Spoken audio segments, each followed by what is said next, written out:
최근 일본에선 행여나 한국인 WTO 총장이 나올까봐 크게 우려하며 이를 막으려고 하고 있습니다. 일본은 노골적으로 나이지리아 후보를 밀며 한국인 WTO 총장을 맡겠다는 전략을 세우고 있습니다.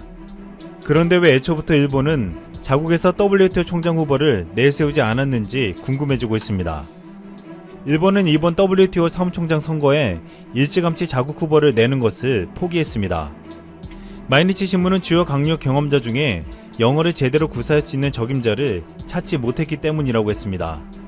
즉 일본은 영어를 잘하는 사람이 없어서 WTO 사무총장에 내세울 사람이 없었다는 것입니다. 일본이 유독 영어에 약하다는 사실은 오래전부터 알려져 왔습니다. 과거 WTO 수산물 분쟁에서 한국에게 일본이 완패한 가장 큰 이유는 영어였다는 말까지 나온 바 있었습니다. 당시 한국은 일본과 WTO에서 이 심을 이기기 위해 한국의 과학자, 국제변호사, 공무원들로 이뤄진 민간 합동팀을 만들었습니다. 그리고 상소심을 앞두고 3주간 제네바에서 합숙했고 매일 모의 재판을 했는데 영어 발음 하나라도 틀리면 재판에 불리하게 작용할 수 있기 때문에 억양과 발언 시간까지 치밀하게 계산하며 준비했습니다. 결국 우리 합동팀은 유창하고 설득력 있는 영어로 패널들을 설득하며 이길 수 있었습니다. 반면 일본은 우리와 같은 영어 실력으로 설득할 수 있는 힘이 없었습니다. 지난해 스웨덴의 교류 전문 국제교육기업 EF 교육퍼스트가 매년 100개 비영어권 국가와 지역을 대상으로 실시한 조사에서 일본인의 영어 능력 수준은 53위였습니다. 싱가포르는 5위, 필리핀은 20위, 한국은 37위, 대만은 38위, 중국은 40위였습니다.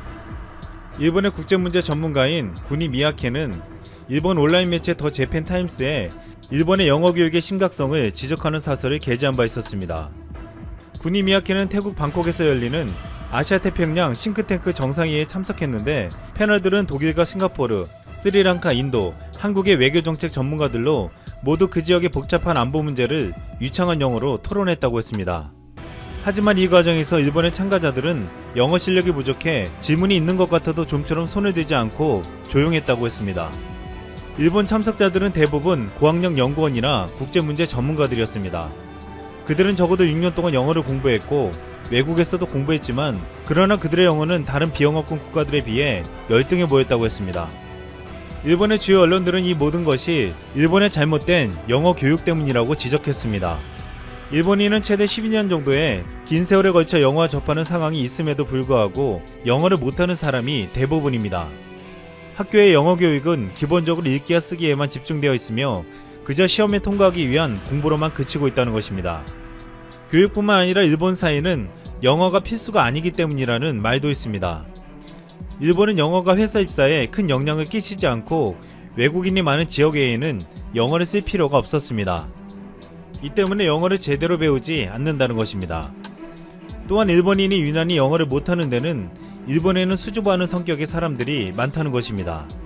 많은 일본인들은 항상 주위 사람들의 눈을 의식하고 행동하기에 실패를 두려워하며 정해진 틀 안에서 움직인다고 했습니다.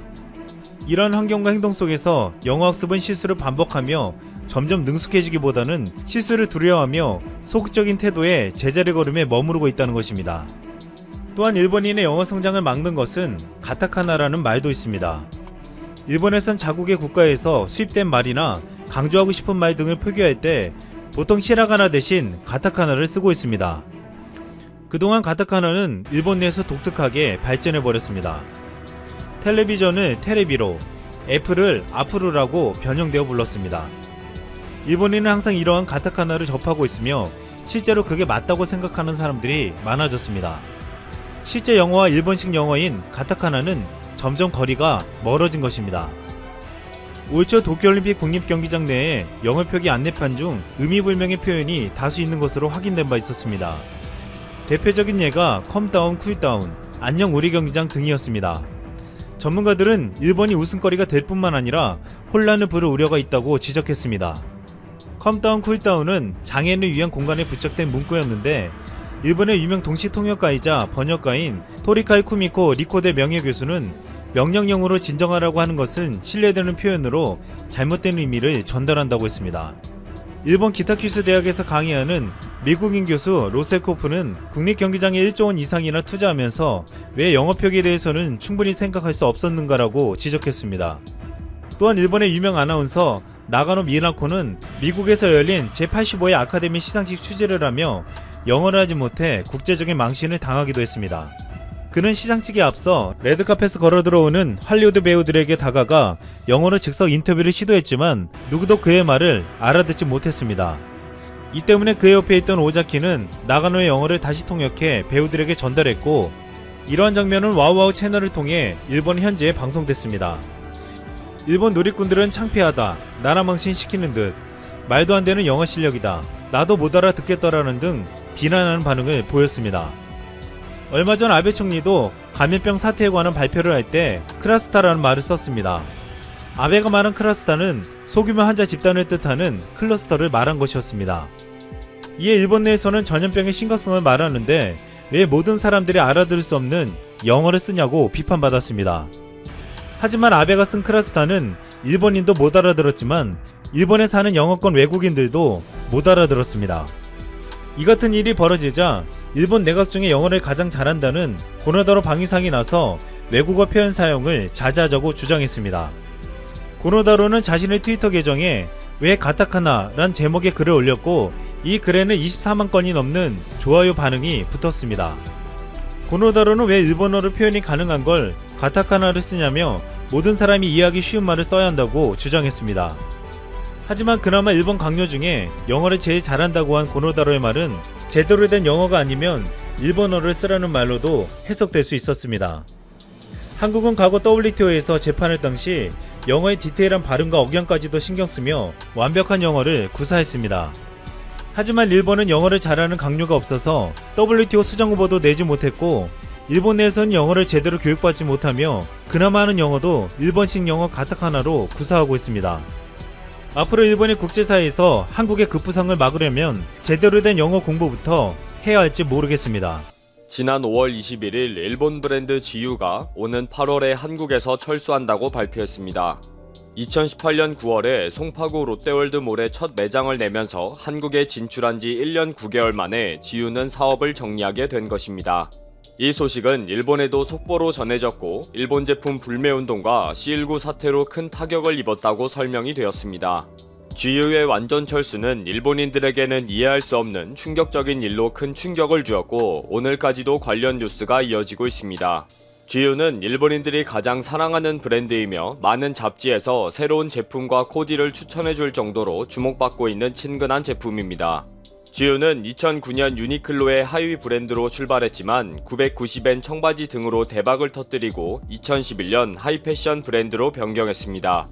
일본에는 370개가 넘는 점포와 온라인 스토어를 운영하고 있으며 시즌용 의류를 항상 새롭게 출시하기 때문에 일본인들은 항상 GU에서 새로운 상품을 찾는 것이 일상화되어 있다고 합니다.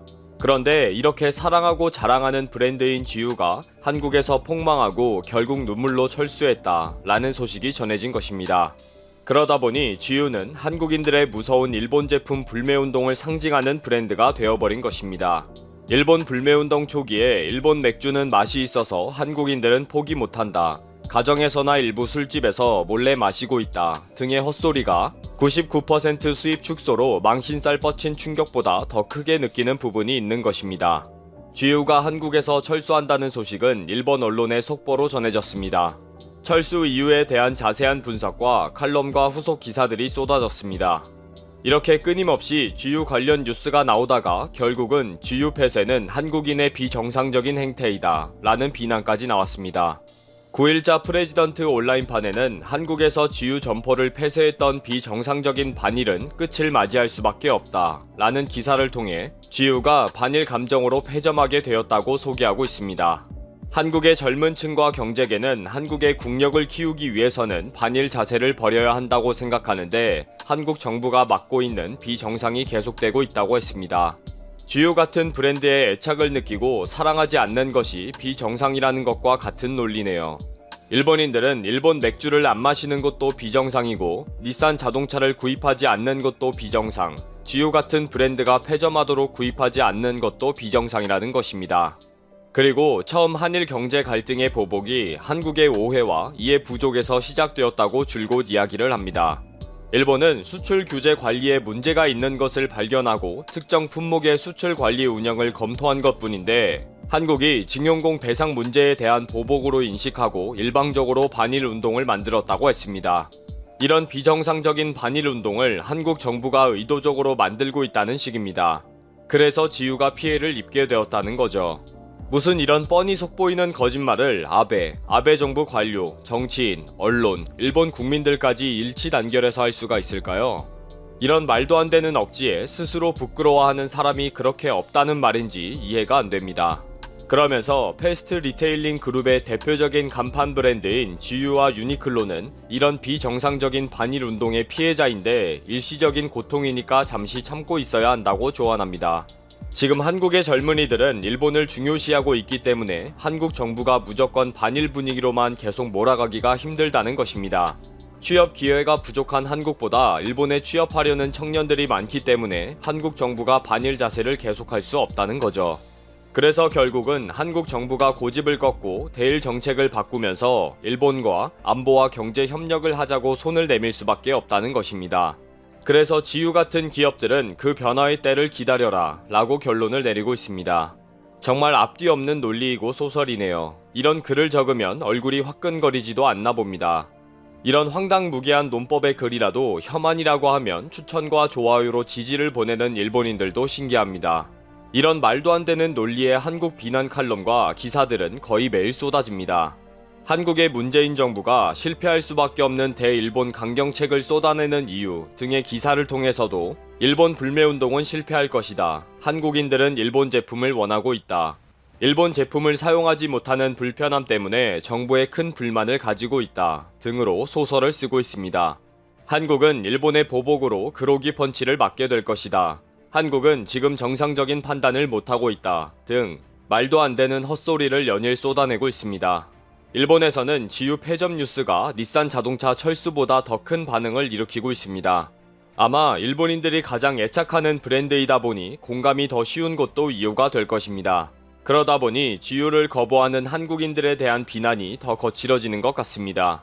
그렇게 막 나가다 보니 지유를 거부하는 비정상적인 반일운동이라는 말 같지도 않은 제목까지 나오게 된 것 같습니다. 이제 자연스러운 생활 습관으로 자리를 잡은 한국의 일본 보이콧 운동입니다. 괜히 여기에 조급해하고 안달해하며 별의별 시비를 다 걸어보는 일본이네요. 지유가 뭐 대단하다고 그냥 웃고 맙니다.